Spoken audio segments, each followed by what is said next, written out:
नरक में सजा, रेप और हत्या जैसे बड़े अपराधों के लिए एक कर्म और आत्मा का फल। हिंदू धर्म में कहा गया है कि हर कर्म का फल मिलता है, चाहे अच्छा हो या बुरा।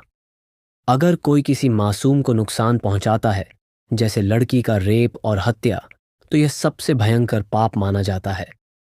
ये पाप केवल इस जन्म तक सीमित नहीं, बल्कि नरक और अगले जन्म तक असर डालता है।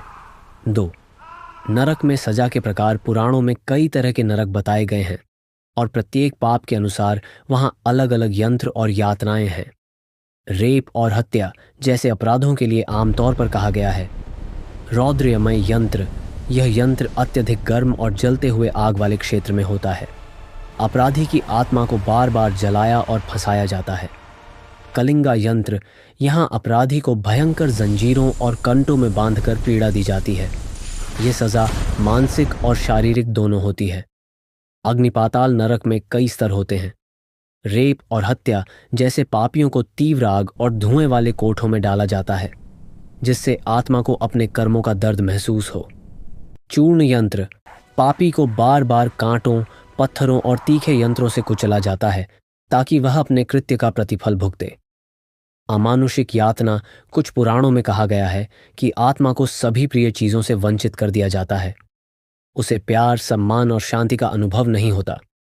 3. सजा की अवधि। रेप और हत्या जैसे पाप बहुत भारी हैं। ऐसे अपराधियों को कहा गया है कि उनकी आत्मा नरक में कई हजार वर्षों तक या जन्म जन्म तक पीड़ा झेलेगी। हर जन्म में यह पाप अलग रूप में वापस आता है ताकि आत्मा पूरी तरह अपने कर्मों का फल समझे और सुधर सके। 4. चेतावनी और शिक्षा। पुराणों का मकसद यह बताना है कि मानव जीवन बहुत मूल्यवान है और किसी मासूम को नुकसान पहुंचाना सबसे बड़ा पाप है। ये सजा केवल नरक में ही नहीं, बल्कि इस जीवन में भी अपराधियों को सामाजिक और कानूनी सजा मिलती है, जैसे जेल या मृत्युदंड। 5.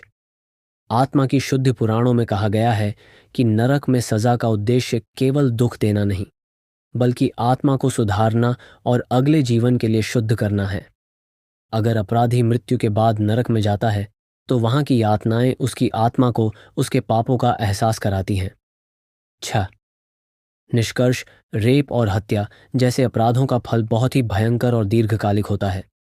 नरक में पीड़ा, अग्नि, जंजीरें और मानसिक यातनाएं पाई जाती हैं।